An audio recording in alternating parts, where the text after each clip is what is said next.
Hi all, welcome to our new class. Do you have any pet animals, especially cat or dog? Do you love them? Do you feed them? Have you given any names? Yes, of course. Many of you will say yes. You may have, you may have pet animals like cat, dogs, parrots.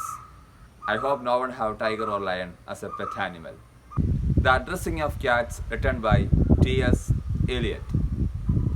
We are going to learn a wonderful poem, such a funny poem based on the mannerisms, characters of a cat. I hope all of you love cats. Poet watches his cat and tries to make such observations.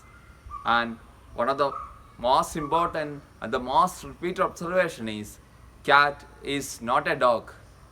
Cat is not a dog.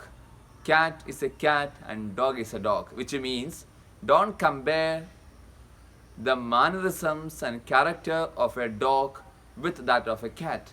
Cat is such a wonderful, lovely pet. If you respect the cat, cat will also respect you. And he resents familiarity. You can make friendship with a cat by giving a dish of cream, by giving the food which is most favorite, etc.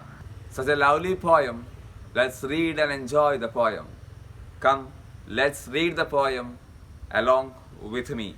You have read of several kinds of cat, and my opinion now is that you should need no interpreter to understand their character. You now have learned enough to see that cats are much like you and me and other people whom we find possessed of various types of mind. For some are sane, some are mad, some are good, some are bad, and some are better, some are worse, but all may be described in words. You have seen them both at work and games and learned about their proper names, their habits, their habitat. But how would you address a cat? So, first, your memory I will jog and say, a cat is not a dog. Now, dogs pretend they like to fight. They often bark, more seldom bite. But yet, a dog is, on the whole, what you would call a simple soul. Of course, I am not including pugs and such fantastic canine freaks.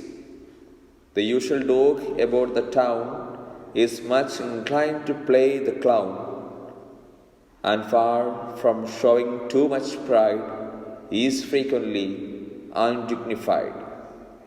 He is very easily taken in. Just chuck him underneath the chin, or slap his back, or shake his paw, and he will gabble and guffaw.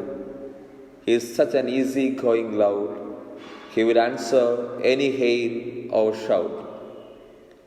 Again, I must remind you that a dog is a dog and cat's a cat. With cats, some say, one rule is true: don't speak till you are spoken to. Myself, I do not hold with that. I say, you should address a cat, but always keep in mind that he resents familiarity.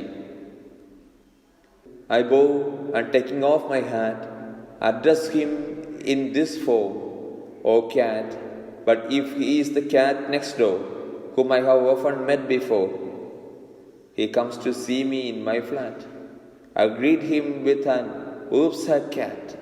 I have heard them call him James Bus James, but we have not got so far as names. Before a cat will condescend to treat you as a trusted friend, some little token of esteem is needed, like a dish of cream.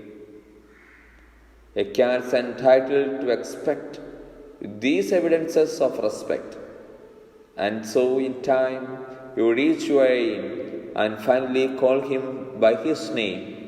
So, this is this, and that is that, and there's how you address a cat. T.S. Eliot. I hope all of you have gone through the lines. Now, let's read the summary once again and write the question answers from the link given below. Thank you. Have a nice day. Read, learn, and enjoy.